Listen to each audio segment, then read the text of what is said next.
Talk. Oh yeah, they can hear Can you hear us. me now, Yeah. everybody? Hello? Yep, they can hit streams live. So, we've had a lot of technical difficulties. Dev has been in control for at least the past 15, 20 minutes. Yeah. So, before that, my computer wasn't even working. So, at least thanks for letting us know. I would never, because I don't usually use. I didn't even think about audio. I was thinking about scenes this entire time. It's okay. All right, so quick recap. For This movie is fine. It's very artistic. it's up to interpretation with little things or some stuff like what is your life like? Live your life. What is living is the main theme, but there's a lot of sub themes. Music's cool. If you don't like the synth, get out. And was there anything else important that we went over during the time that was fucking muted? Not really. So we're done here. We're done with this movie. Dev, give me your popcorns. What do you think? 10 out of 10 popcorns. I'm still gonna give it a 9 because I enjoyed it. 9 out of 10. Okay. There was a lot of lost content. There was a lot of great conversation. Happens. Shit happens. So yeah, I'll give this movie an 8.5. I think it's fine. It's a good movie. Very artistic. There are a couple things that are dated, but there's a couple things that are fine. Yeah, that's the other thing we talked about. That one scene is very dated. Mm-hmm. Fucking 80s. No worries. Additionally, like even just the CG effects. Anytime there was an explosion that was all after image effects, ooh, was that bad? But it's the 80s, so whatever. Yeah. All right. Are we good to move on to the next movie? I'm good to move up to the next movie. All right. I don't even have a fade going.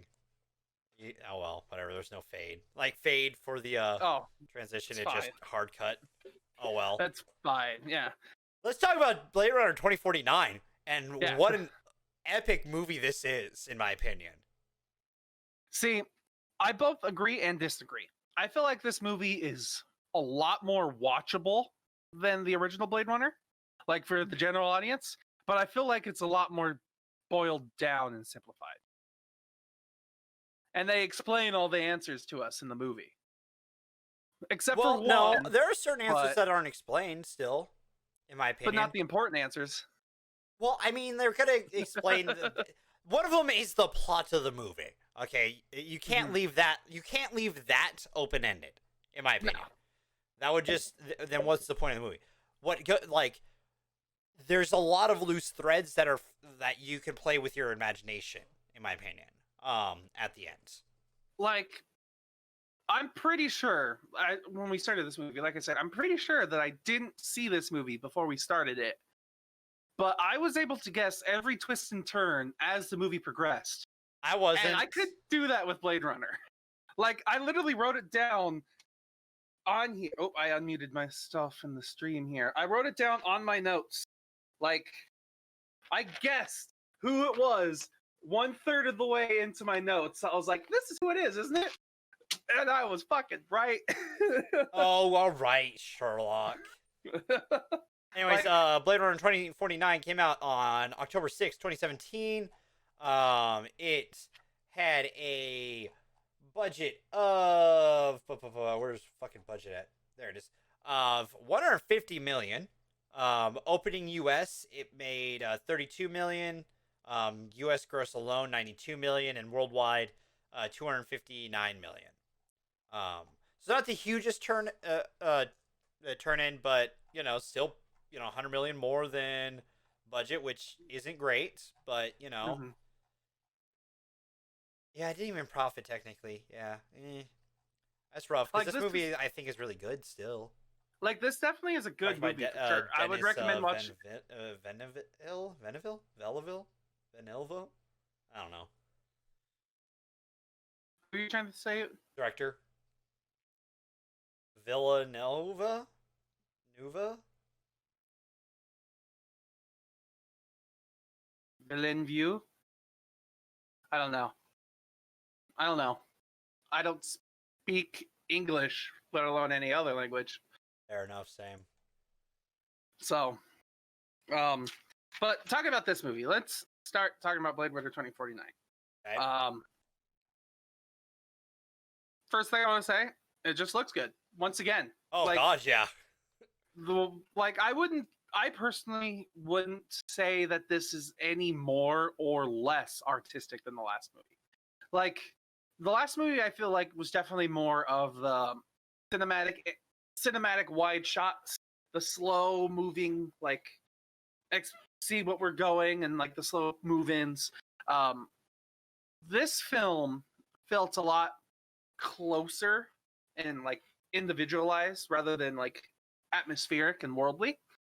But at the same time, when they do start to get into like the atmospheric and worldly type moments, it really pulls off, like it really does well. Oh, yeah. And still, one of my favorite things has to do with the lighting of this movie, especially towards the end. Like, there's a specific scene that involves like two people fighting, and then Decker, where he is. Yeah, I think you understand where I'm getting at here. Yeah, where, it's towards the end. Yeah, yes. Yeah. Like, that's one of my favorite scenes in this whole movie, and most of it has to do with the lighting, and like the way they build up tension so simply. And then I love how they actually kind of expand upon the lore of this world a little bit. Yeah. And take us to different places other than just LA. Yeah. Which is kind of cool. No, it's awesome in my opinion. Like, I think I like this movie a lot. I think I like it more than the first one too. Mm-hmm. And I don't know. There's a lot to enjoy in it, in my opinion. Mm-hmm. Like, for me, if you're in there for more of a thought-provoking kind of deep thought movie, see the original Blade Runner, in my opinion. For this movie, it's kind of thought-provoking, but it also, to me, tells you more of the answers. Where like it like kind of gives you the idea of what's going on, but then it'll kind of slap you with oh, hey. I mean, but there's still, in my opinion, there's still enough open, in my opinion, that there's enough to still question. Like with and I enjoyed seeing her because I enjoyed her in what was it, Knives Out, Ana de Armas playing Joy. Mm-hmm. There's some stuff that's open to interpretation with it, with her character, in my opinion. And we can get into more with the spoilers, but like, yeah, once again, the spoilers, we'll have to talk about her. She's somebody that I want to talk a lot about. My opinion, there's some stuff that you can like interpret about what she like. Again, what's real, what's not, is kind of the question. Like, the question in this movie is what's real, what's not. Mm-hmm. And especially one of my favorite things was as soon as we got introduced to Joy, like my thought was, oh wow, we're gonna go even deeper into the trail of what life is considered life and what's not. And to me, they kind of didn't really do that because Joy hits a wall that she kind of just can't pass. Though the moments we get with her are very emotional, and I like her. I love her in this movie. Like, mm-hmm. I mean, I'll say I was sold on seeing Ana de Armas and stuff after Knives Out. I'm like, more after this.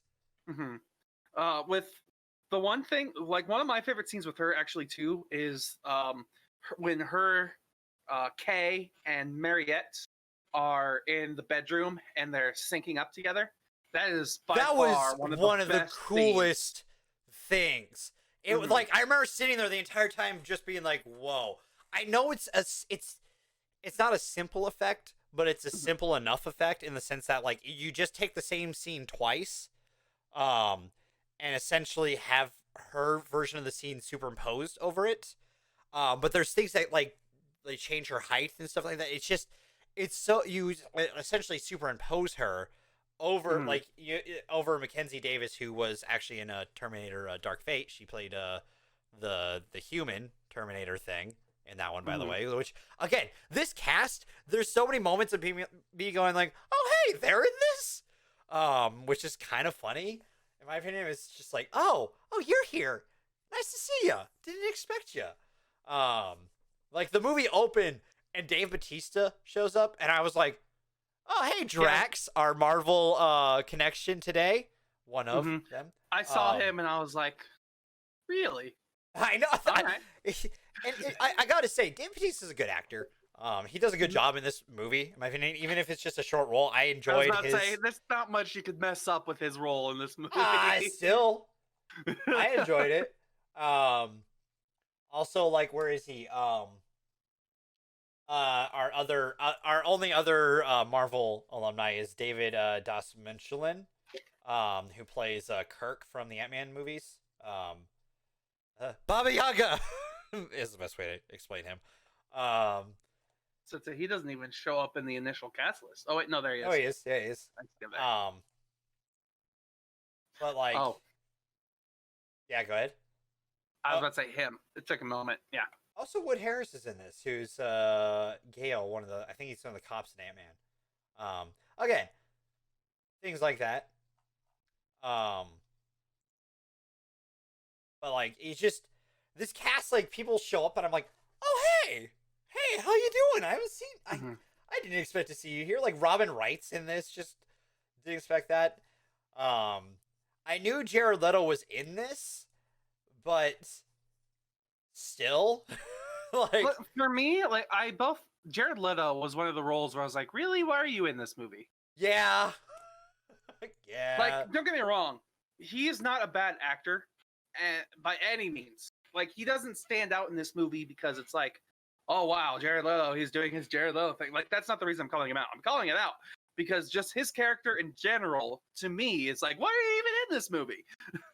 I thought there was going to be some twist with it, and I know it's still kind of open-ended whether or not he is or not, and I'll go into it in spoilers, but if he's technically a recreation of someone else, which that is an open-ended question that has no answer, but it's still like, you can see why that theory's there, and it's a theory that I like. The only reason why I thought it was a theory is because I saw trailers and I was like, oh, he looks like this. It's like a young version of this character, so that's why I thought he might be, and that might be a real reveal in it. But it's not revealed, and it's still open to interpretation. I think because they thought this was going to get another sequel. I will say that. I'm pretty sure it might, honestly. Like, the thing with this is I hope it doesn't get a sequel right away, because with Blade Runner, the first movie, it was philosophical, kind of like think piece. With this movie, it's less philosophical, but it still has you asking a couple questions. And the thing that really bumps it up is the technical CG and like the mastery of the editing stuff that happens in there. The technical ability of this movie, where they throw the multiple characters at once, or they tell the story via the camera, like, it's just, or just subtle things like this person's eyes are glowing for some reason, and we don't know why. Like, yeah, dude, this movie's visually and music. Can we talk about the music? It took what the last one did and just went, you know what? Let's just turn that to 11. I agree. And like, the thing I like too is that, like, with the last movie, the whole thing was synth. Like, there was only synth. There wasn't drums or anything like that. So in this movie, they add to it because they have the synth as the main product, but then they add like guitar every once in a while. They'll add drums. They'll add they just give it more. Yeah, like, man, I was sitting there and just like listening to the music. I'm like, man, this is awesome. Like, because I remember, funny enough, I started Blade Runner while I was sitting on my car on lunch yesterday. So I had the surround sound of my car for Blade Runner, which was cool. I will say that because my car was sort of reverberating a little bit from it. I'm like, ooh, man, maybe I'm just going to start watching movies in my car going forward. On the tiny screen, but with good sound. I mean, I'm a sucker for good sound. You know me. Like, if you could bring a laptop into your car with you, sure. Oh, yeah, that's taking it one further, isn't it? That's tempting. But like this movie just like, oh my god, that sound, and the sound design in general is just so good.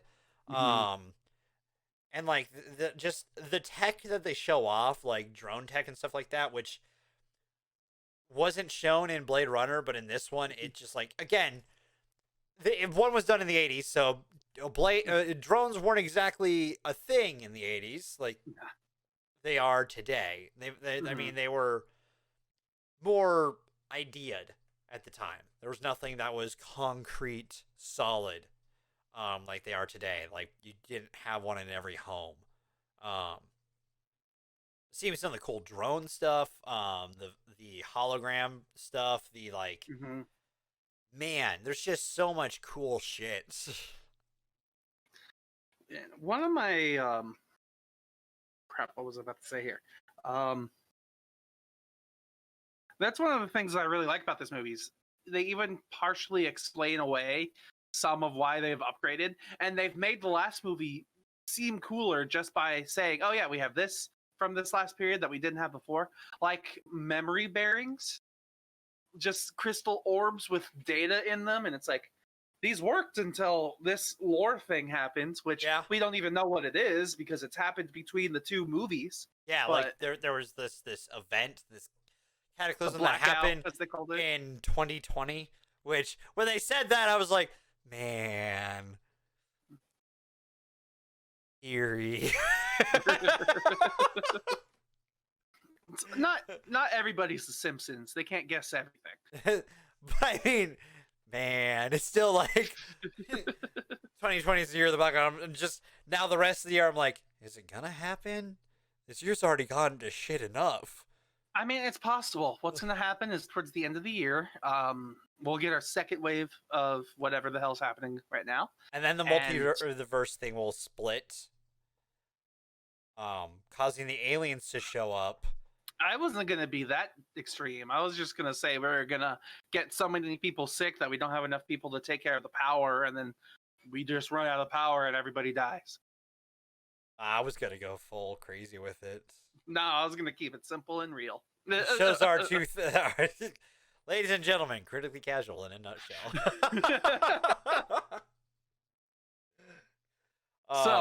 Yeah, no, but I love this movie. I think there's more questions that I question more than maybe you do, but also it's just because that's just who I am, I guess. I always have a tendency just to, like, I question little things a lot more. In a movie that, like, especially in a series that I guess now, that makes you question. I don't know. It's just, I think it's pretty cool. And I'll admit the final twist I didn't actually see coming because I wasn't thinking about it from that perspective. I will say that. Okay. You were just kind of along for the ride at this point? Yes, I was 100% along for the ride at that point. Because, like, I will say they set up the twist really well that when it's revealed, it's like, oh, duh, that makes 100% sense. But at the same time, like, what they did to set it up without revealing and diverting to the other thing that you think it is the entire time, it's little things that actually, like, add up to making sense if this is what was gonna happen. But the twist happens, and you're like, duh, that's what would have happened. That makes way more sense. The reason I don't like it, though, like, you were like, oh my goodness. Oh no, my mind was fucking blown, dude. Yeah. I feel like, sure, when they reveal it, sure, it's fine. But then they took a moment and explained the reveal. I was like, we don't need the explanation. There's a couple of times where they take a moment for us, and they're like, oh, we're doing this thing for the audience. We're gonna build up now. Like, it happens here with that twist. It happens at one point with in the orphanage. It happens at which should not expect to see Morgan there. That was interesting, yes. It also has a part with Joy where there's a moment where it's like, what's gonna happen? And it's like, oh, fucking damn. Like, the problem I have with this movie is they kind of play a little bit with the expectation of, yeah, this is a Blade Runner movie. And they expect, and people when they watch Blade Runner expect longer, slower, suspenseful type things. And they take those long moments for the added suspense, but it's kind of like they throw it in at the last second. Kind of like you're playing a Legend of Zelda game and you open the chest and it's like I got the thing. It's like, oh god, just get me past the da da da part. And just get me. Yeah, I don't have the just button on get me- hand, so I just had to do that on my own. Yeah, like just skip the whole. Oh, what the fuck? Oh. Oh, right. What the fuck? You're not on podcast mode. I'm just wondering why my voice is like this for this. What? That's not right. That's not right. That's. Can we fix this off stream? Not in the don't know. middle of Yeah, Crazy yeah. Casual? Thank you. Just- Robot's not on, so I don't know when the voice is like that. It's weird. I feel like you literally just change a slider to do one effect, and then it changes all of your effects. I don't know, dude. Sometimes it just. You should read the handbook of your. I did. Of your thing. Not sure I Sometimes- believe you. Sometimes updates happen, all right? I change things. I'm like, what happened? What changed? Mhm. I'll admit, like, I just went for the ride. I'll admit that. That's This was a totally movie that fine. I went full casual with, and like, dude, I loved it. It's totally fine to be a full like. Just go along for the ride. You will fucking enjoy this movie a Oh lot god, more. yeah, dude, just turn like, don't necessarily 100% turn your brain off, ask questions, stuff like that, but also just like go on that journey, man. It is a journey to go on. Mhm. Let the movie just kind of absorb you. Let it take you where it's gonna go. See how you feel at the end, because at the end of that movie, I literally walked away with the computer going, "What the fuck, man? Whoa, damn." And was it because of the twist, or was it because of the message overall in this movie? I mean, the message is depressing as hell in this movie in some cases. In some cases. I mean, because, like, again, one of the messages in this movie feels like, not everyone's a protagonist. Mhm. Which, man, that's a tough bullet to swallow, but it's true. Like, damn. And I'm okay with that message, honestly, because it's true in a sense. But it also is, but you are the protagonist of your story. Like, Yes. you may not be the protagonist for the story, but you are the protagonist for your story, which is cool. That's a cool message, in my opinion, because it's just like, you're still in control of who you are, what you do, your decisions. Yeah, it's still your life. Yeah. Do what you can with your life while you have Yeah, it. exactly. Man. Same message as before, but slightly different. Yeah, it rhymes. Hey, it pulls a Lucas. That better than Lucas did. But man, like, oh god, that fucking music, man. And that scene, the sinking scene was so fucking cool. Mm-hmm. Oh, that was such a cool fucking scene. Literally. Sorry, that was unintentional pun, but it's there. But it's a visually just, like, that scene alone, like, there's no nudity or anything like that, but, like, it just...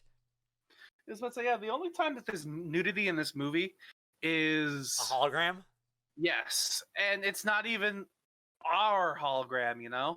Like, it's just another character that It's an there. advertisement. Yeah. So, but still, like, that, like, just the singing scene, just, like, the amount of technicality that goes into it, and just, I want to say care, because there's so many little details that are happening during it. Like, there's a kiss where one character opens their eyes, but two characters have their eyes closed, which you're wondering, if you haven't understood what we've been saying, like, they synced up, just watch the movie. watch the movie. Three people could be kissing at the same time while one opens their eyes, and it's still like you're able to see all. It was so cool at the same time. That was one of my favorite moments of that. Is the fact that, like, you could see the two people in love, and in love they tell you close your eyes, and then you see a third person who's just kind of there, and they're like eyes A wide in the passenger. moment. It's just, but they're not technically the passenger, dude. It's No. just, oh my god, just the amount, like, that scene alone raises so many questions, but in so many like interesting facets. I'm just like, man, what would that world be like? Like, I don't know. It's You're so like, you're the way I'm seeing it right now is you're looking at it like, man, look at all these interesting things that could happen. I could sit in my room, have a hologram girlfriend, and get laid. no, but not just what I'm talking about there. Like the fact that like because she was stuck to the home deck thing, and then she Yeah, had and- the portable. But like, yeah, man, that's just like, how does that work? Because like I know it's the thing, but like, how does it project perfectly? And like the fact that like the raindrop scene was so cool. Like just things like that, in my opinion. Mhm. Like, but could you also imagine like being able to put a hollow over you, like an overlay, like kind of Mhm. thing? Like, hey, cosplay would just not exist like it does today. You would be building your own programmed cosplay that you walk around in at that point. and just hope that you don't get out of sync because it's not gonna look good when you do. Yeah. Or you could be like one of those ones who's purposely have multiple arms. You could do shit like that way easier. Like that opens the questions like that to me. Like Mhm. weird about to little say, things. You're wondering about world questions when I've at this point been like, I don't care about what you're trying to explain. Like, I care about the story in this movie. Which is fair. I got sucked into the world and just had so many like little world things that like again Mhm. the twist got me, and it got me good. It was one of those things when the twist happened, the bomb on the bomb decay, and I was Mhm. like, oh man, and how Mhm. that last scene goes, I'm like, ow, oh, all right, damn. Oh, and the fact that that they pulled off a like they pulled off a replicant in this movie. Yeah, like That was eerie. that. Like, there's one moment in this film where like everyone in Hollywood talks about the use of someone's image after they've passed away as I well. don't think she did. She? Yeah. Oh, she's still alive. Are you sure? Yes. She's born in '59. Still alive. No death date on IMDb. 1 second.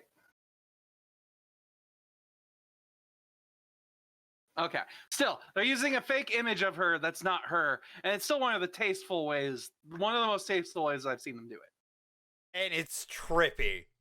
It's I wouldn't so say well. trippy. It's trippy because because you know that like it's not like for me. I know it's not who it is, but it's Mhm. so perfectly done that like I like watching it. I couldn't see anything that said it wasn't her. You know what I mean? Which For me, it was the face. The face wasn't right. was it not right at all to you? To me, Like, I bought it. looking at Maybe because I was going for the ride though that Yeah. it worked. That I didn't see the uncanny. I guess because to me there was no uncanny, which made it even better for that scene in my opinion. Because like Harrison Ford's acting in that scene just like is exponentially like brought up. Because by the way, Harrison Ford's great in this movie. He's not in a ton of it, but like he's exactly what like. I know everyone makes fun that Harrison Ford just kind of goes grumpily onto the sets and stuff like that, for movies after, especially after like Indiana Jones. But this movie doesn't feel like that. I mean, his character's kind of gruff at this point, but he's also been like he kind of excommunicated for a while, which is understandable if you haven't been around like life interactions for X amount of years. You're gonna be a little rough around the edges, but I still think he does a good job in this movie. Like he shows a lot of emotion in this movie that I didn't expect from Harrison Ford. So I'd say that's kind of true. Actually, that's very true. Where like this is one of the movies where we actually kind of see his acting, where he doesn't play the devilish rogue, or he's not the smart guy with all the answers. Like he in this movie and in the last one actually does acting to a way where Yes. he has highs and lows, where he has anger and sadness and happy. Like there's actually a lot more than just aha, aha, ha, ha. Yes. These two movies are what I would like point me to go like Harrison Ford, actor. Like there are definitely other movies too. Oh no, Like- without a doubt. But these are two that I would do it with. Like I'd be Yeah. like actor. I mean, American Graffiti's on there too and stuff like that. But I was about to say, there's a couple movies for later when I'm going to talk about our news segment where I was looking through and I was like, oh, this movie with Harrison Ford. Oh, that's right. It was a Harrison Ford movie. Why didn't I pick this movie?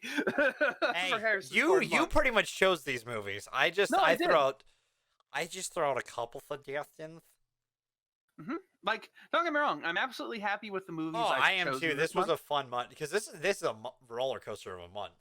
Mhm. Like, Any on great movies, but like one show that just like our roller coaster went from the movies being up and downs to the movies being up and our show going, hey, I know you fixed all your technical issues, but what if you didn't? But no, this God, I'm I'm ready for spoiler talk. We ready for spoiler talk on this one? I think so. All right, I'm gonna give you your popcorn then. With my popcorns, I'm gonna give this movie a 7.5. Don't judge me. You're gonna give it a 10? I mean, from a casual experience, man, it's a solid film that I didn't find issue with. You know what I mean? I hear it, yeah. And I genuinely really enjoyed this movie. There wasn't a point in it that like, there's no points in it for me, at least because I managed to be able to just watch this, without really being. I didn't feel critical of it or anything like that, which I haven't been able to do in a little bit. God, since maybe man, there hasn't been a movie that I haven't been like slightly critical of in some way. Maybe Lord of the Rings. I'm able to be just casual with, but that's Lord of the Rings. That's to be expected. But like, yeah, no, I'm pretty sure most of the time when we hit a 10 out of 10 with you, it's like I've gone casual. Yeah, probably a little bit. I'll admit that, but sometimes there's little things that I'll still point out. You know what I mean? This one, there's not a lot for me to feel like I need to point out, I guess. Okay. So, whenever you're ready. 7 and 10, 7.5 averaged out and 10. 8.5? Is that 8.5? Almost 9? Okay, thought so. It'd be like 8.75, I think.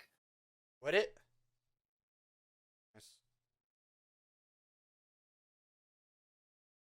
Yeah, you're right. So that'd be a 9.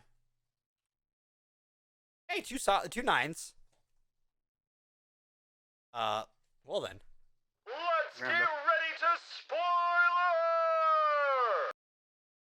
I'm waiting for the graphic to show up. It's there. There it is. All right. The real or not question that I was gonna go to with Joy. Okay. Whether or not she really whether or not was it programming or was it real? You know what I mean? That's the question that's still left. Programming. But at the same time, the reason I say it's programming is because of the billboard advertisement scene when we get to see the giant pink Joy. Yes. Where it clearly says, hear exactly what you want to hear. See and hear what you want is what it's advertised as. And she even calls him a Joe. And it was like, and that's what she called him in the real life, was Joe. True. So I feel like every part of it was programmed. Like, sure, some of it was intricate towards like him and his personality, but it was still all programmed. That's fair.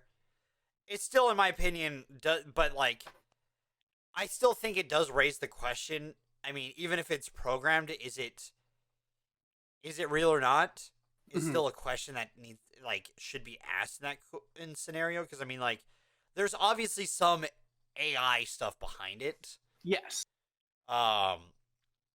Because it's got to have some algorithmic learning to learn the other person to be their preferences. But then at what point does it become a learning machine to a learning life? That's the question that gets asked. And I still and I I hated the point when they're like, if I put you in this, if something happens to you, you're gonna die. I'm like, well, Now she's gonna gonna die. Yeah. Well, there's it that also Chekhov's gun. Yeah, but it also led to one of my favorite small moments where cinematography, they like to say a death is impactful by cutting away from it as the death is happening. Well, they'll cut from the violence and cut to the reaction of the person, and because that's what's more important, not the death, but what the death does to the person. And that's what they did in this moment, where Love is walking up to her emanator, as it's called. We see Joy be like, "I love you," and then we get to hear the crunch, and then we get to see Kay's face. Like, that's one of my moments of cinematography. Oh that I my love. god, it's gut wrenching. And then, like, don't get me wrong, even though Joy is 100% programming, she is one of the very important moments for Kay's development. Like, if he didn't lose Joy and he didn't see her later on the billboard where it said, "I could be anything you want me to be," he would not have gone to go after Deckard. Yeah. Like, it's the moment where he sees the billboard and he sees she'll be anything I want to. She'll say anything I want her to say. She'll make me feel special, which we'll talk about that in a second, because I want to hear that I'm special. So once he sees that it's an advertisement and it's just because that's how she's programmed to make you feel that way, he decides, I'm not special, so I need to do this for the people who are. Well, even then, I still think, like, it's the question I brought up earlier with, like, the philosophy of, you're not the protagonist, but you're your protagonist. Yes. And I still think that Kay's special, in the sense that, like, everyone is. I think that's the like, that, for my opinion too, that's part of the deeper meaning of it. Like, you may not be the plot, but your life is still special. So your choice are still special. And are impactful. Yeah, like, one of the key moments that says that specifically is when he meets all the replicants who are in hiding. Bro, that was gut wrenching. Like, that's when the reveal happens. Yes. And as a reminder, for the non-spoiler sections, I'd like if we could avoid saying "and then the twist," because that itself is a spoiler. But fair. It's okay. We kind of need to do it to talk about this movie in a way. But like, and the thing, I don't know.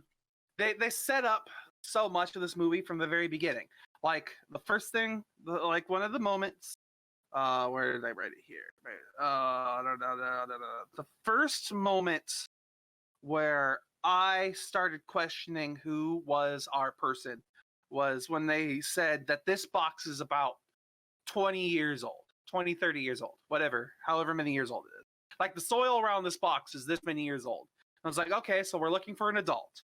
And then the scene that gave it away for me was, of course, like, the memory testing where he sees the person who makes the memories.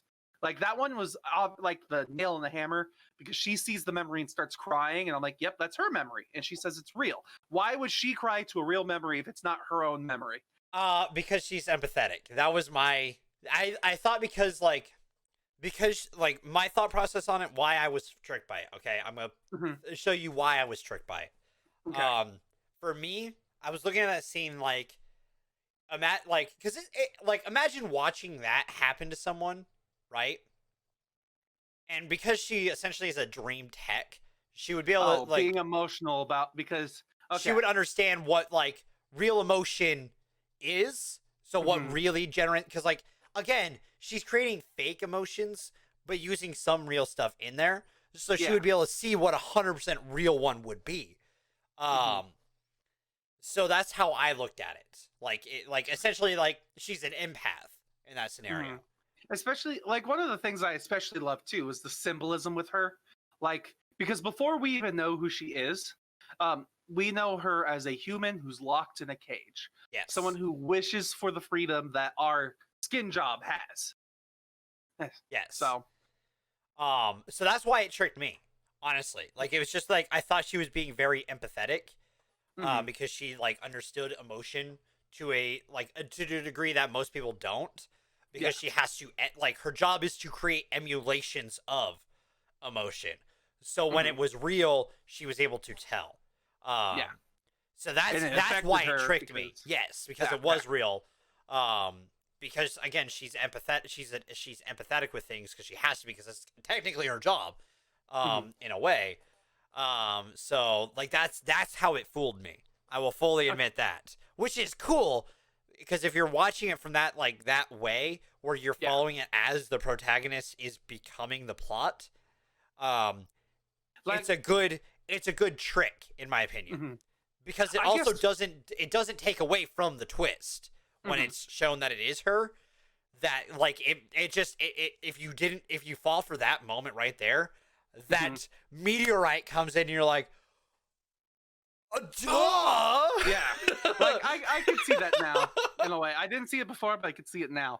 But yeah, then we get to moments later where like I talk about covering up deaths and how to hide their tracks, and I was like, okay, that makes sense for this. Already confirms what I was thinking. And then we get to the part where what's her name, who I can't remember, blatantly says she, the daughter, and he's like, he's like, no, it was a boy. Yeah. That's what we wanted people to no, it was a girl. That's what we wanted people to think. Because like when that happened, I'm like, duh, the dead daughter, duh, it was a path, it was a dead end trail to trick people, duh. So that's why the enzyme thing, duh, brain, why would you like as soon as it happens, all the little the breadcrumbs that they've left that have been trying to dissuade you towards one trail, because again, this is also like a mystery that's trying to be solved. So usually mystery movies, yes, there's a twist in them, but like usually the breadcrumbs point you in that direction, and these do point you in that direction, but they push you harder to the narrative that they're trying to throw at you, because they want you to follow that narrative so that you get hit with the bomb. And I think that's brilliant, because like they don't make it feel like you like the investigator was just like, oh, but I saw this and that's how I knew. No, this is all shit that like if you had just paid attention a little bit harder and just thought about it for a second, like harder than what I did, and then just going along with the ride. As soon as it happens, you're like, duh. But that's so good in my opinion, because like especially for like, again, for your casual audience or people who like, even if like you're not heavy, because this movie is really good at absorbing you into it, especially because of the music. In my opinion, the music that just puts you into the movie, which is fantastic job from the composer, in my opinion. Let me look them up real quick. Oh, duh! Fucking. Guess what one of the composers' names is? Is it Joe? No. He does a lot of he violins, or like he's worked with Christopher Nolan. Last name starts with a Z. Zimmerman. Huh. Yeah. I was about to say Hans is one of them, and then Benjamin Wallfish. Okay. I was like, I knew it was Zimmerman the whole time, but I couldn't remember the name. I was like, I know it's not John Williams. Who's the only other famous composer? I mean, there are others, but he's like, they're the two. Yeah, they're the two movie composers that modern society knows. Yes. Hans Zimmer and John Williams. But Hans Zimmer, again, is really a fantastic composer. And as soon as I saw it, I'm like, oh, duh, this is Hans Zimmerman. Hindsight. Great job on the music, because it absorbs you into it, which helps push things. And then when that bomb's dropped, if you didn't figure it out, it's one of those like, oh, duh. And you understand why Kay feels that way, because he's been following the narrative that was laid out in front of him to follow. Yeah. He's following the same narrative that you were following, and it's like, oh, makes sense. Like, oh, I'm not important. Yeah. Damn. Oh, it's so gut-wrenching when you see his face. But even in the end, he's still important because he's the Yes. reason that. But it also started asking me that, like, his turnaround really, and when he saves Deckard, really gets me questioning because, sure, supposedly the way they pass it off in this film is that Deckard drowns in the accident, as everyone would think would happen. But I feel like we're forgetting things, like the fact that Kay has a tracking device inside of him, and they could follow him if they just turned it on, and follow him to that place and find his dead body there, and then see Deckard in the laboratory with his daughter. Like, that's what the part of the open-ended questions, like, do they get out of it and stuff like that? Does she That believe was a him? question- There's a lot of questions like, does she even believe him? Stuff like that. like those questions didn't even pop into my mind, honestly, because they weren't a part of this movie that I was thinking of. That's fair. Though I'll be honest, the one part that really got me was the second time we get to see her. Because the first time we see her, when we get to see her in her suit and we get to see her working and all that stuff, I saw absolutely no resemblance to Rachel. But then once he walks in and she starts walking forward, I was like, that's 100% Rachel. Like, the hair and the face just showed it more. Oh my god, the Rachel duplicate, by the way. Holy shit, that's good. That was really good. That is some movie fucking magic right there. Like, man. The only reason why to me it was slightly uncanny was because there was like a roundness. Either like her cheeks were puffier or her whole head was more round than it was before. Like, there was something wrong with the way she looked to me. So that's fair. But, as the guy who was along for the trip, man. But worked. like, at the same time, I loved it though, because it's not quite right to me, which is fine because she's not Rachel. Of course, it's not. Of course not. Right. So, and I think that's why I think it works great too, because even if like because like from my perspective it was like that's too good, like because I wasn't like I didn't look at the fallacies, I guess, or I didn't see the fallacies. Again, great movie, man. Like this was 110% better than anything that, weirdly enough, that Disney's put on for their tricks like that. Because like you look at the Tarkin or the Leia and stuff like that scenes, where they do that, and it's just like Disney has the de-age down perfectly, in my opinion, for the most part. depending on who it is. Most people. Michael Douglas has a couple moments where he's not perfect in Endgame. He's the worst one out of all of them. Everyone else is like, what? I mean, because they did it to Samuel L. Jackson for an entire movie. And the only reason you could tell he was old because of his movement in the action scenes. So like stuff like they've got de-age really well, but they don't have recreating face super well. Man, this movie went like, oh, we see your Grand Moff talking, and we raise you Rachel. And it was uncanny. Like, I think it wasn't uncanny for me. That's what got it. Like, it was, I bet you if I went and, like, really rewatched the scene, I would point it out. But in the moment of just watching the movie, it's as good, in my opinion, as it's gonna get. Actually, now that you said that, like, and I raised you Rachel, I'm picturing a table where we see Darth Vader standing behind Grand Moff Tarkin being like, this is Grand Moff Tarkin. And then I see somebody, I don't know who from this movie. Jared maybe Leto. Maybe Jared Leto. It's like, well, I've got Rachel. And it's just the titles themselves, Grand Moff Tarkin. Rachel. Yeah, and it's just better. Can we talk about Jared Leto? Yes. Do you think he's Tyrell? Or Tower? Maybe. I don't know who he is. Like, that wasn't the question I asked myself, because I could see it. I could see him being a young Tyrell.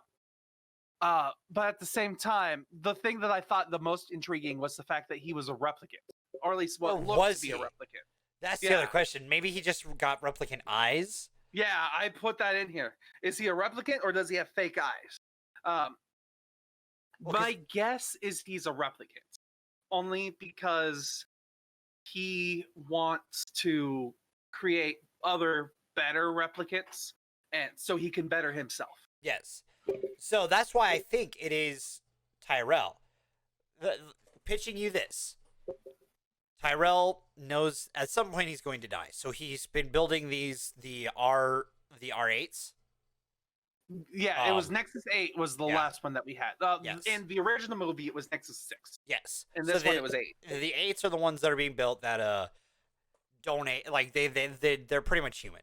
But at the same time, the thing that, before we say a tangent, the one thing that I thought was strange was that in the last movie, the Nexus 6s were basically indistinguishable from humans, except they were too perfect. And then in the Nexus 8s, the modern movie, everyone could tell a replicant just by looking at them. Well, they weren't the Nexus 8s that they were seeing. They were seeing the Wallace ones.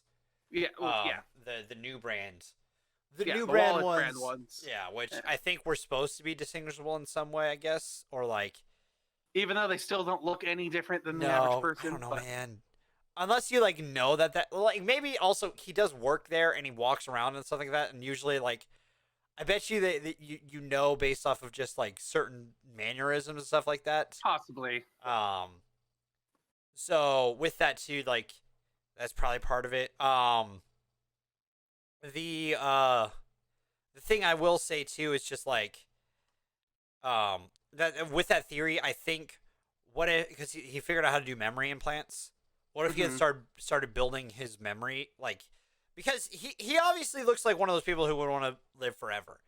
I could see that. Like, the whole idea initially was he used them to expand humanity to the stars, but that could have been a ploy to hide the real truth if he just wanted immortality. Yeah. And there's hints of that actually in other Ridley Scott movies, because like there's a message between Tyrell and the guy who runs the one from Aliens. I'll just say Abstergo because it's funny. Yeah, let's go with that. But the group from Aliens, the ones who created the robots and stuff like that, the androids, can't remember their names now. But they're connected to this they're world two. of Tyrell. Yeah, they're two separate organizations. It's like both the two rich people who own both those companies are trying to find immortality through AI, and it's kind of like a petty little. Well, I mean, I just did this. Oh, I discovered a new planet with alien life forms, and maybe those alien life forms can help me create the cure to find my immortality. Well, I discovered a way to create memories to implant into AI organisms to help them be disguised into society. Oh, well, touche. Touche. And then they just keep going back and forth. Yeah, pretty much. Until they both die. But like, I think it's in Prometheus or in I think it's in Prometheus where they tie those together a little bit. Probably. Yeah, like that's the theory in my head, and I think I'm gonna go with that as my headcanon going forward. Sure, I like it. Because also they have some like facial structure, like Jared Leto and Joel Turkel have some similar kind of facial structure that it looks like he could be a young version of Joe Turkel. So I think he's a replicant too. Love, my God, is a fucking brutal. She's a psychopath. Oh, when she killed Coco. Poor Coco. That was rough. That one was definitely the hard. Like that was the rough one. Yeah, the dark one where she just like snaps his neck. No, she didn't even snap his neck. You want to know what she did? She hit him in the back of the head, so the top of his head went forward. It's like I couldn't figure out what happened at first until like I was like, "Damn, did she break his neck?" I thought she hit like the sweet spot between the skull and the neck. No, she hit above the jawline because if you look at it, if I remember correctly, his jaw is a little bit like his jaw's not lined up anymore. Yeah, and I was trying to figid out like, what did she do?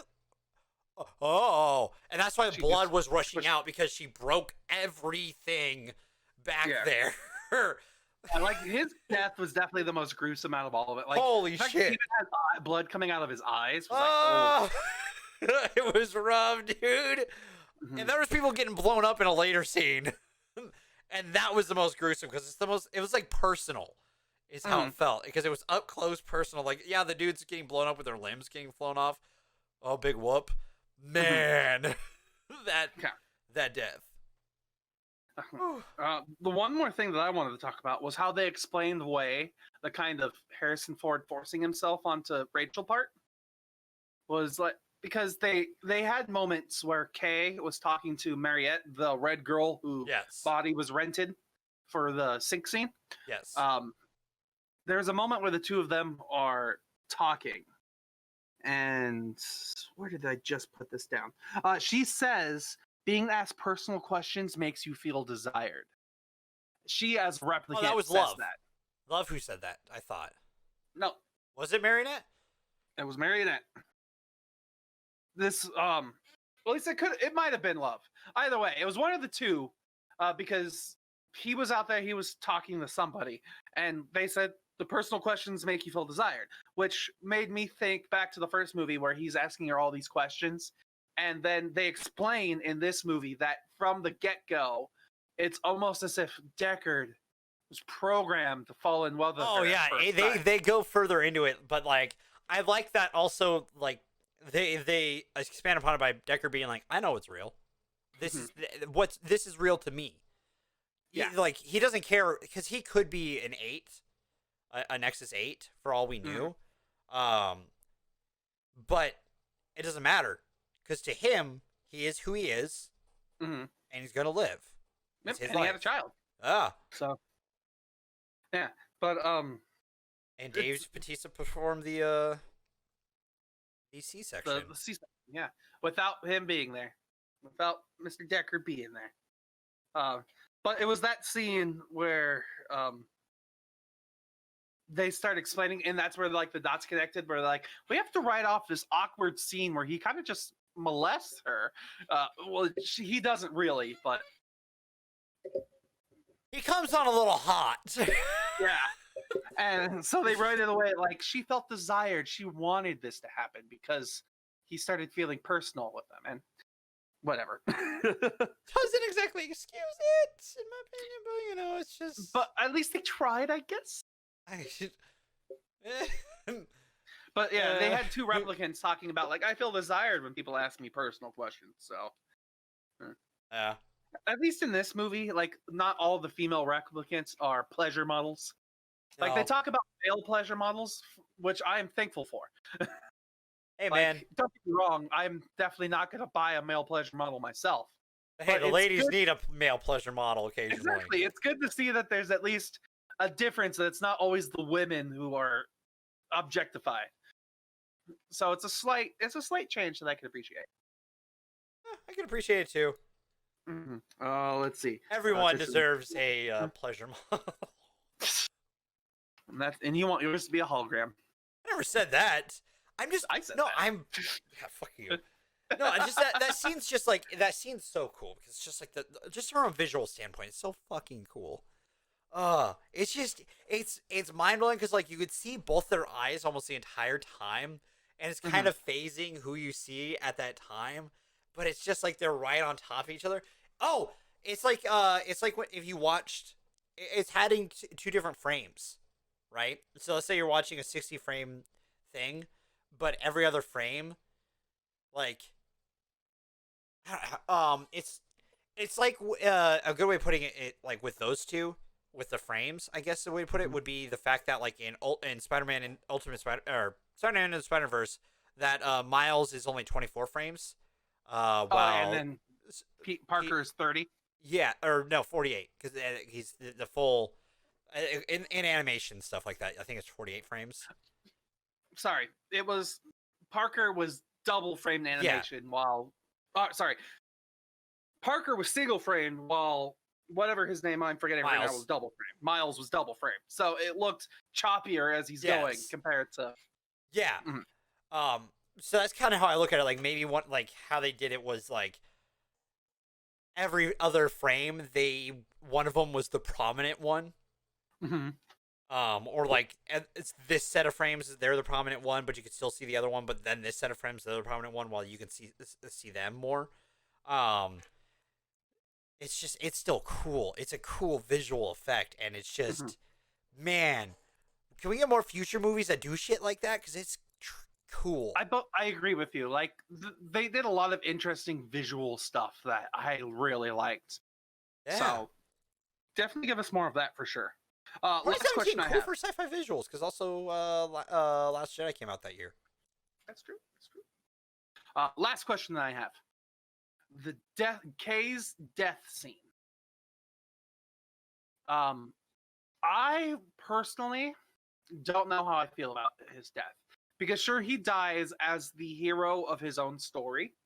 And he dies similarly to our first characters, where the replicant dies right near the very end and he releases the white dove, which was symbolic for certain reasons. And this time he dies in a fresh pile of white snow. Like, color white obviously is always allusion towards like the afterlife, sometimes happiness. So how do you feel about it? Because I'm not 100% sure myself. I don't think you're supposed to be 100% sure, though. I hear you. That's, weirdly enough, that's what I got from it. I'm like, man, it's kind of rough, but at the same time, it's kind of a hero's, like, it's a hero end. He did what he set out to do. Because they mirror it with The Last Death, because they wanted with Deckard when the last person dies in Blade Runner. I can't remember the Roy, I think his name was. Roy Batty. Yeah. Which, by the way, that entire last scene is nuts. Yes. But so when Roy is dying from his old age, and literally his last message to Deckard is basically live your life in a positive way. Living in fear proves that you're alive, essentially, or other things. And then he saves his life. And then Deckard dies. In this movie, Kay says dies in a way for a good cause, because earlier in the movie they recommend to die for a good cause is to be more human than humans. So he dies in a way that's very noble for like him and his race, I guess. Yeah, but there's a lot of race talk in this that like underlined systemic racism stuff in this movie. That this one is a lot more racism based, I feel, than the last. Yes, movie. It takes what like underlying things you can find in the last one and exponentially. That's more the underlined like theme of this, in my opinion, is systemic stuff like that. Mm-hmm. So I mean, no, I think it's a good hero's journey, because the movie is about like his job is to figure out who the child is and take care of the child. That's his job. Guess what? Mm-hmm. The job, the parameters of the job changes, but the job never changes by the end of the movie. Because take care of the child isn't what it means at the beginning of the movie. Yeah, at the beginning, take care was kill. At the end, it was live. Yeah. So I mean, it's still kind of like, but why did he die? Kind of thing. Like, I don't know. But at the same time, I feel like he only died. Yes, I think he's dead. And I feel like he only died because he chose to die.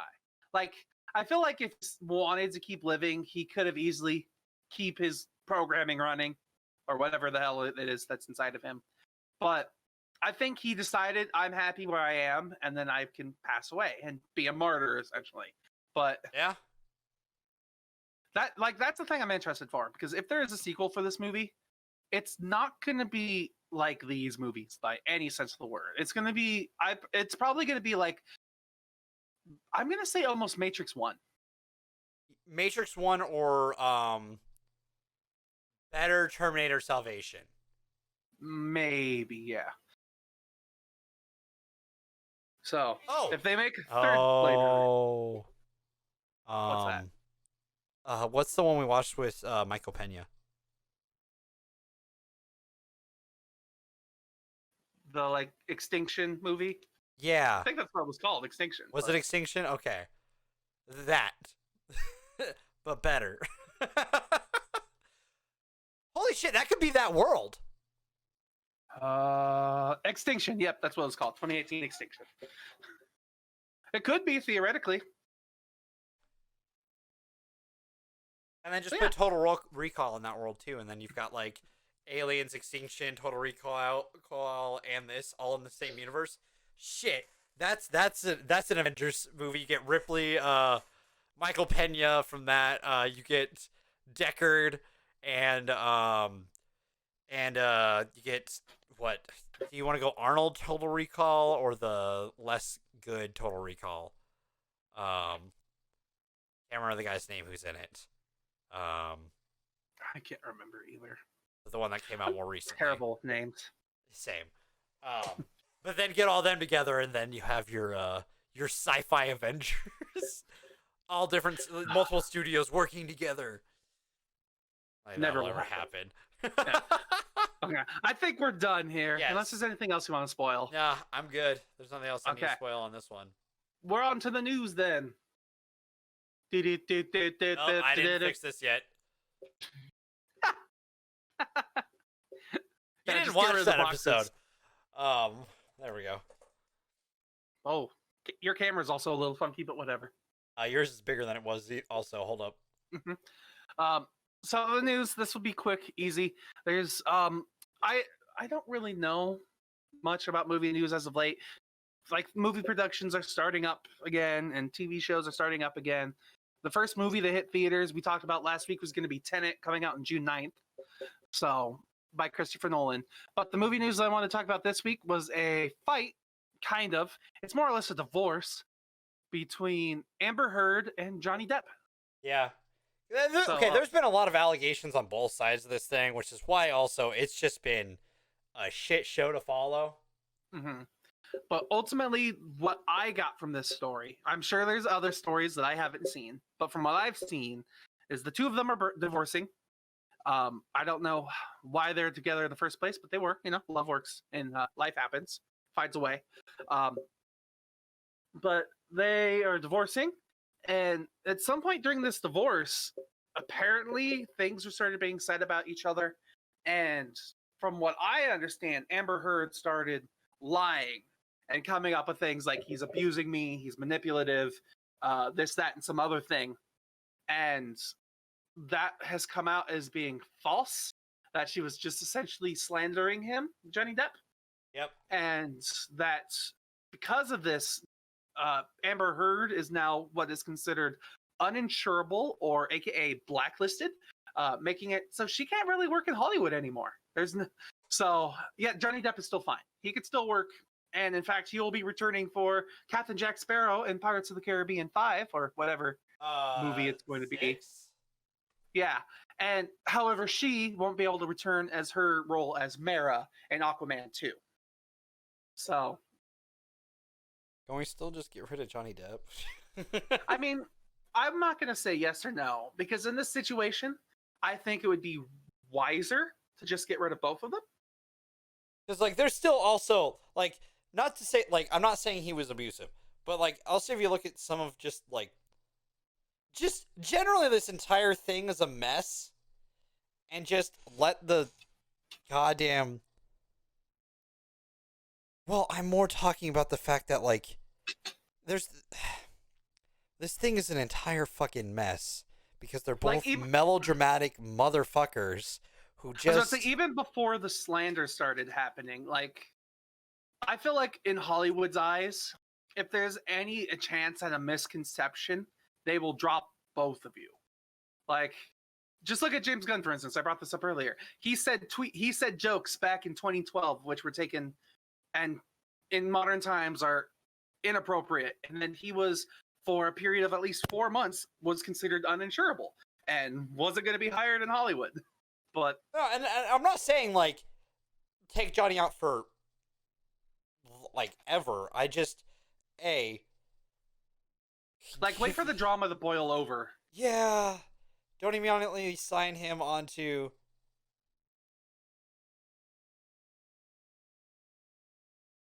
Like, I guess ultimately, I guess in a way, the victim wins in this instance, where whoever was being slandered. What I will say, too, though, is... But, I don't want to be that guy, but... What if the whole story hasn't been told yet, and something comes out and Johnny Depp isn't... Because, like, again, I'm not saying, again, it is slander and stuff like that. But if this story has been flipped like 6 times. Yeah, like whose fault it is, who's the worst person in the relationship. It's hard to keep track of. I gave up shortly into it, straight up, because it was just flip. So like, who's to say in 2 months down the road the coin doesn't flip back? And Johnny Depp is the one who's bad, and she deserves her role as Mara still. Like, Exactly. So just give both of them some time off to cool. mhm. Don't let them near each other. Yeah, let your personal lives figure themselves out so you can go into work without having to worry about personal lives. Like, why we have to worry about that stuff? Like, we can't go into work negative because we had a bad day, or else we're going to get talked to by our bosses because, hey, you're not doing what you're normally doing. Are you okay? Like, life got you down? Too bad. You're at work. You can't focus on that. So that's just me going into a different story. Don't mind No, me. that's fine. You're good. I'm just more like, I don't know. This story has flipped 6 fucking different times, I feel like. And so declaring a victor doesn't feel like declaring a victor, because I feel like at some point something else is going to come out. TMZ's going to be like, hey guys, new thing that happened in the Johnny Depp versus Amber Heard court drama. The next story, I wouldn't be surprised if this happens. Johnny Depp is renowned for not being good with money. He'll waste all of his money really quickly, and then he'll take on another movie role. And he doesn't care what movie role it is, as long as it gives him money. So I wouldn't be surprised if in the future we get an article that's like, Amber Heard claims and has proof that Johnny Depp drained her bank accounts before the divorce. And it's like, I wouldn't be surprised if I saw that. But at the same time, it's like, wow. I'm just, again, It's just a weird. this is not the Hollywood definitive genre. end. I'm going to put money on it, and if it is, fuck it, I'm done. Like, whatever. And by definitive end, I will give this quote, what, a year or 2 year buffer. What do you think's fair on A year, 2 year buffer. before the next story comes out? If it's past that buffer, I'll eat my words. I think 2 years will be too hard to remember, so let's do 1 year. All right. If nothing comes out in a year, from this date, then I'll eat my words. But till then, I don't think this is over. There'll be something else within a few months, and it's just gonna be the roundabout again, and again, and again. Okay, let's see. Trying to see if there's any other things I want to talk about before our movie reveal. I do not see anything in the worlds of the internet that I really care for at the moment. So, Apparently, there's going to be a Chucky TV show. I mean, they've had Chucky TV shows before, so Yeah, but this continues off of the Child's Play Chucky. It's not. okay. So, I'm not sure how I feel about that because Child's Play was not good. That's arguable. Let's see. I did think it's kind of funny. Like, you and me, I wouldn't say are internet analysts by any means, but I find it hilarious that every week, immediately after we do these movies, Screen Rant has an article about the movies we do. Do they? Yeah, like when we were doing Lord of the Rings, there was like a Lord of the Rings article every single week. Dude, everyone was doing Lord of the Rings after we started Mhm. Lord of the Rings. Yeah, last week I saw so many articles about Indiana Jones, it's ridiculous. That And I came don't out know that where week? they came from. Yeah, I don't know where they came from. It's just like we somehow just know what the internet wants. Or at What least the what fuck? Screen Rant wants. Why aren't we more If famous? Screen Damn Rant it. does a Blade Runner thing, let's call them out. That they're using us as messages for their propaganda over at Screen Rant. And we just demand reprimands. I'm not sure that's going to work out. Shut up, it'll work. Okay. I don't have any other movie news really. All right, I got nothing because So let's talk Really? about next week's movies or next month's movies. Really. yeah, we had a vote on it. Yes, we had a vote. We had a poll. Thanks for everyone who voted on that poll, and thanks to you guys and the tiebreaker vote from Dev. We're doing Shia LaBeouf month next month. Woo! So- Send me the list after this so I can put them into the sheet as well. Can do. So next week, June 1st, we will be watching the Battle of Shaker Heights and Fury, which that week it's probably going to be something about armies, which it's kind of funny. You're going to hate me for the Battle of Shaker Heights. I know it ahead of time. The week after that, I'm calling it some sort of action drama week, and that's going to be Disturbia and Holes. The week after that, June 15th, it's Sports Movies Week, so we're doing The Greatest Game Ever Played and Borg versus McEnroe. I believe The Greatest Game Ever Played was golf, and then Borg versus McEnroe was tennis, so there's that. Then June 2nd, 22nd, will be new movies by Shia LaBeouf, quote unquote, new movies. So we get Peanut Butter Falcon and Honey Boy, both came out in 2019. And then to wrap up the end of the month, June 29th, last week of June, we're doing Transformers 1, 2, and 3. The Shia trilogy. Yes. So we're doing all, like, it was hard. When I was coming up with this list, my parameters were I wanted him to be more than just in one scene of a movie. And then I wanted them to kind of work off of each other, you know? So the battle movies is very loosely connected. Loose is a good way to put it. I can tell.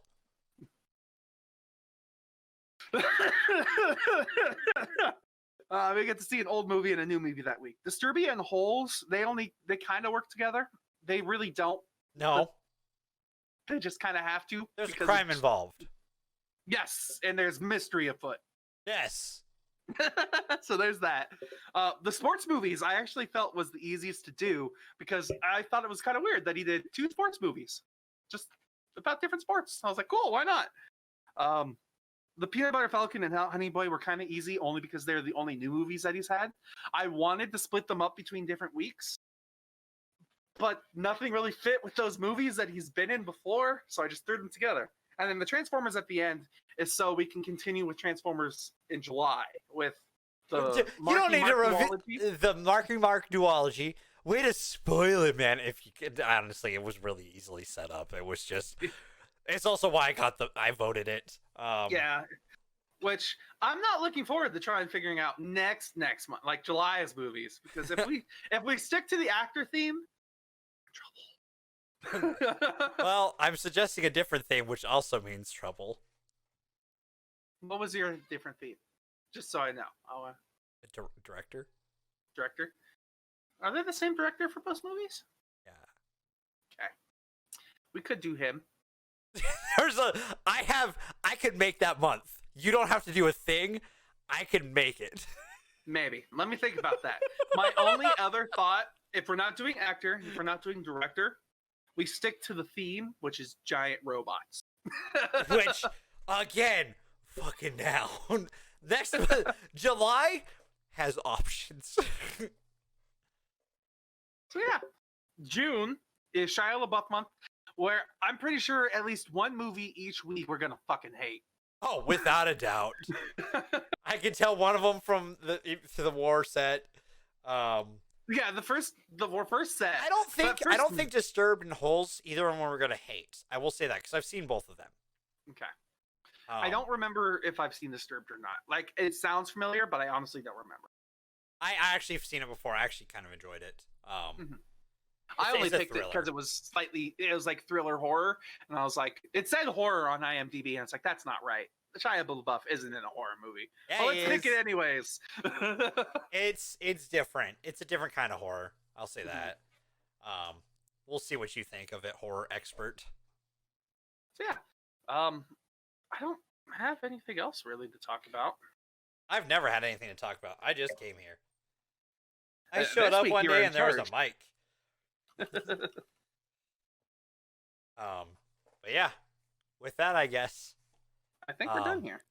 Yeah. Oops, wrong button. There we go.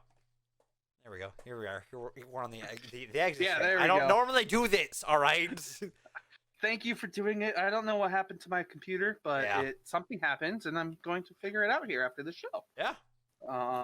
And I don't know. I haven't really got much else to say, so give us a follow and a like and a subscribe and Damn it. ring the bell and do the stuff and nice.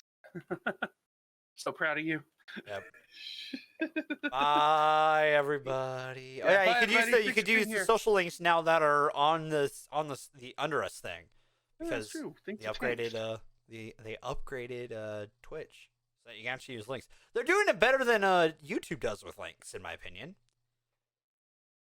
I need to double check. I haven't really looked at my links on either website, so I should figure that out.